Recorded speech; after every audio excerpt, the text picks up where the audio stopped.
Doctor గారు ఒకరు ఈ విధంగా అడుగుతున్నారండి. నాకు అంగం చిన్నదని అనుమానం. అంగం చిన్నదిగా ఉంటే స్త్రీ సుఖపడదని ఎందరో అన్నారు.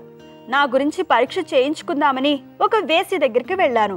అంతా అయిన తర్వాత ఎలా అనిపించింది అని అడిగాను. చిన్న నవ్వు నవ్వి ఊరుకుంది. ఏమీ మాట్లాడలేదు. ఆమె నవ్వుల అర్థం నేను పనికిరానని అనుకోవాలా? నన్ను చవట కింద కట్టిందా? నాకు చచ్చిపోవాలని ఉంది. నాకు అంగం చిన్నదా కాదా? సెక్స్కి పనికొస్తానా రానా? స్త్రీ సుఖపడుతుందా పడదా తేల్చుకోవడం ఎలా?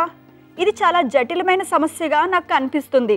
మీరే నా సమస్యకు పరిష్కారం చెప్పాలి అంటూ అడుగుతున్నారు. అంగం చిన్నది పెద్దది అని లెక్క లేదండి. అంగం గట్టిపడుతుందా లేదా అంతే. అస్తమయం చేస్తున్నాడా? అంగం గట్టిపడుతుందా లేదా? అంగం గట్టిపడుతూ ఉంటే అంగ పరిమాణం ఎంత ఉంది లెక్క కాదు. అంగం చిన్న 3.5 అంగుళాలు 4 అంగుళాలే ఉన్నా, స్తంభించిన పురుషాంగం 4 అంగుళాలే ఉన్నా అతను సెక్స్ చేయగలిగితే స్త్రీకి పూర్తి తృప్తి లభిస్తుంది.